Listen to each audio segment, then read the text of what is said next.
Do not be deceived by those 48 names that the federal government of Nigeria currently released, saying that they are terrorist financiers. Just pay attention. Watch this particular video from beginning to the end. You will know the reason why I said it. Those names that they released are not the terrorist financiers. Let's watch the video. I've just told you now that I'm going to bring in more men, but the underlying factor has to be addressed. Because even if you deploy the entire Nigerian army in Plateau State, if the underlying factors are not addressed, we can't achieve much. Has there been any arrests so far, sir? Well, with the police, I think that some arrests have been made. What is the underlying factor? What is it? If you can understand the meaning of the underlying factor that this chief of army staff who said that Boko Haram are their brothers is talking about, then you will forget everything about Nigeria. Indeed, there is an underlying factor, but what could that be? Stay with me in this video. Let us talk about the issue of list of terror financiers or sanction list that the federal government released yesterday. Today is Sunday, the 12th day of April 2026. Good morning, everyone.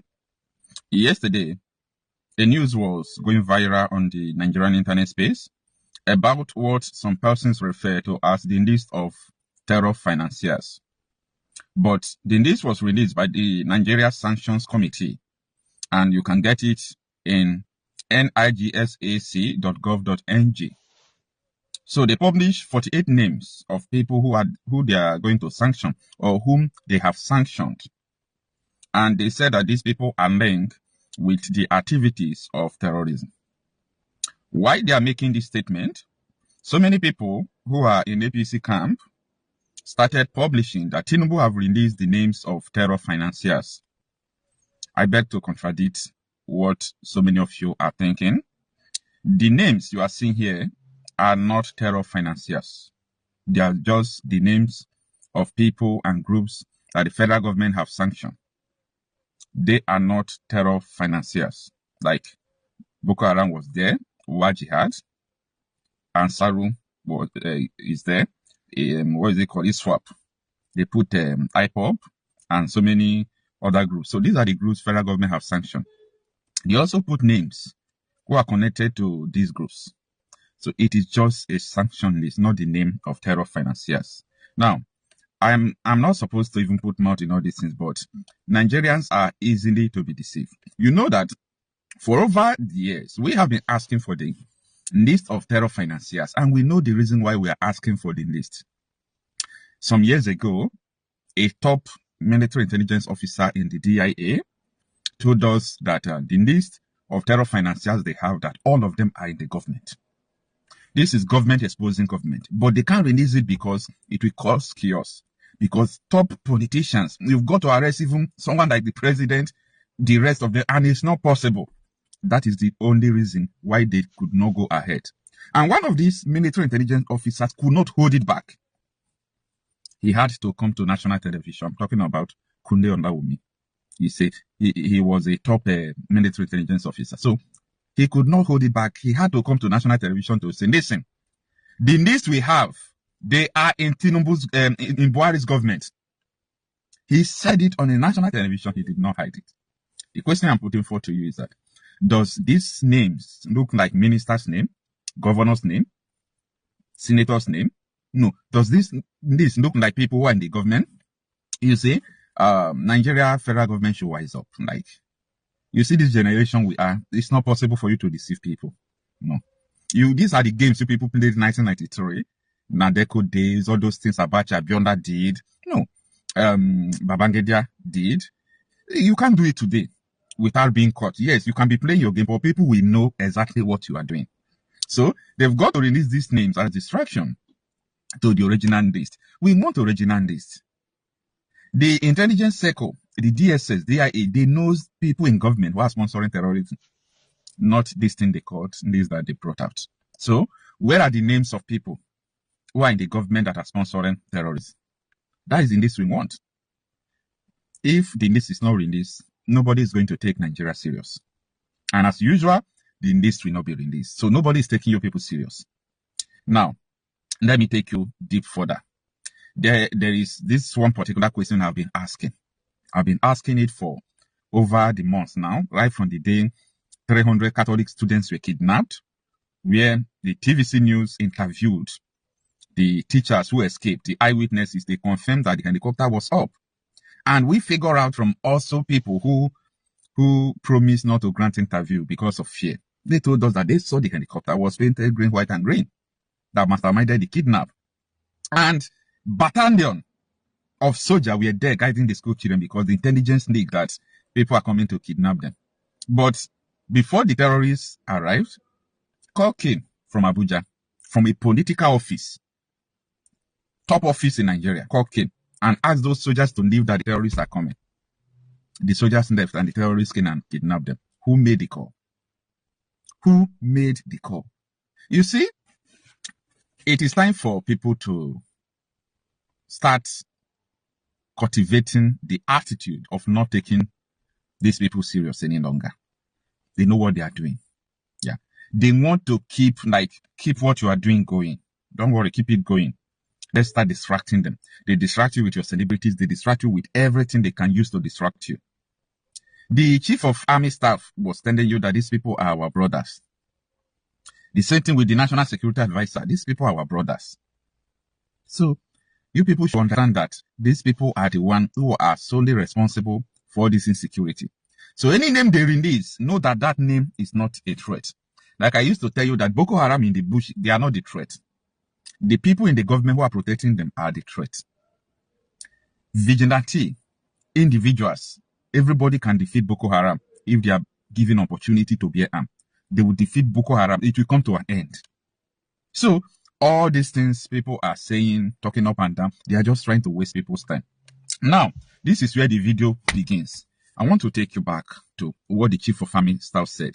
You know, at a time, he said that even though you deploy the whole military in Nigeria to Plateau State, they can't solve the insecurity there because there is an underlying issue.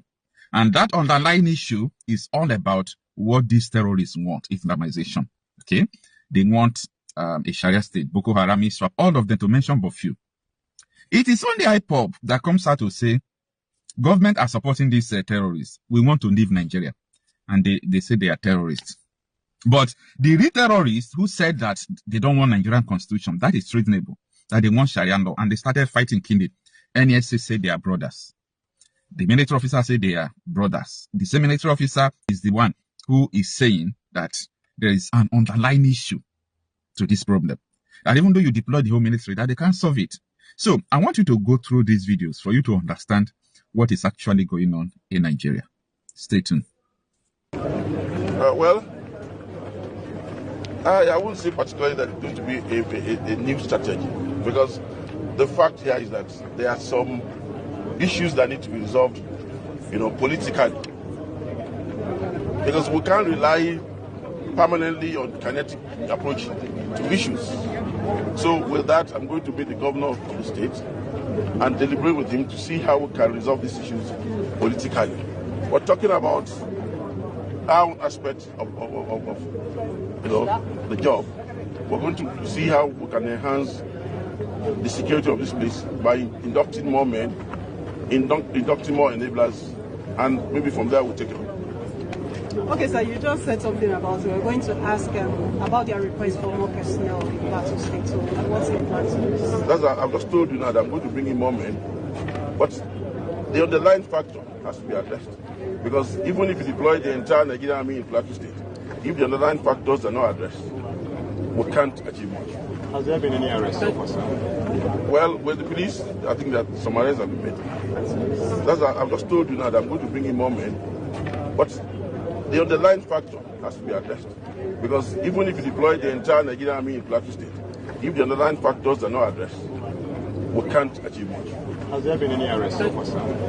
Well, with the police, I think that some arrests have been made. That constitution is secured. Now, what you are doing now, you want to start, advancing the interest of those religious groups to actually now confirm that Nigeria is an Islamic state. And let me tell you something that people don't know. This thing was caused by the British. Between 1900 and 1960, they knew that they cannot govern the North except they allowed them to practice their religion, and they were using their religious leader to basically govern them. It is called indirect rule. Immediately after independence, 1960, the British knew that they shouldn't have forged these two people together. They know. But because they want to achieve the divide and rule and to be able to conquer and take our resources and steal whatever they want to steal over the years, they merged these two people together. They could not govern the North and South under one religious or administration. They know. So they now give independent and merge you people to work together. That was why the 1960 coup started. That was how the Civil War started. Now, 86, Babangida came with the OIC stuff, tried to Islamize us. It didn't work. In 2000, when 1999-2000, when Obasanjo came, he permitted them to start practicing Sharia. Today now, they want to consolidate it. Once you remove that person, all of us, whether you are Hausa, Igbo, Yoruba, Jukun, Christian, traditional, you are now under the law, the Islamic law, because they put it in the Constitution. In fact, listening to the member that was representing Ahoda East, Abu Anodua Federal Constituency, River State, I want to get his words. He said personal matters that was envisaged, he says, by the people who drafted this constitution. And I want to quote him. The implication is, if the word personal is removed, Islamic law would have broader implications. The word personal was put there for a reason. Let's talk a bit about this whole conversation about Islamizing the country with our population and our dynamics. Is it possible that someone can sneak this in at some point and force all of us under some sort of regulation that we do not ascribe to? Is it possible that this can happen in this country? It is possible, and don't be deceived. It's going to happen. Do you know Constantinople? Today's Turkey? They were almost 98% Christian before now. Today, it's an Islamic country. I did Islam in my master's program, and I was trained by Professor Alijani. He's a Persian. He's an Iranian American. And I scored A. That's excellent in Islam. So I know them. It may take them 1,000 years. They will Islamize Nigeria. So they will take it slowly, gradually. They don't forget. All of us will be dead after some time. Our children that don't care, all this Gen Z will come. They will still Islamize this country. If they can do it in Turkey, today's Turkey, what stops you? Why do you think they won't do it here? Except we take steps now, because we are the ones that are talking about these things. Our next generation in 50 years will not even care. You understand? So I'm thinking that if some part of the country, I don't want to be specific, if they feel strongly about an ideology, a religious, but I think they can restrict it to their area. And I think maybe Tinubu should do well by developing this issue of regional autonomy where everybody should organize themselves, or at worst, let the country actually go apart and you can do whatever you want in your area. I've come to that conclusion that I don't think we can stay together because of this very strong belief about religion. So it's either we stay together or people should mind their religion and stay where they are and practice what they want. Imposing it on others is wrong. I study Islam, and I don't want to talk blasphemy here. If I start talking about Islam in the next 3 hours, we will not live here. No, we don't want you to talk blasphemy either. Talking about our country, in many, we are not a religious country, so to on paper. We're a secular nation.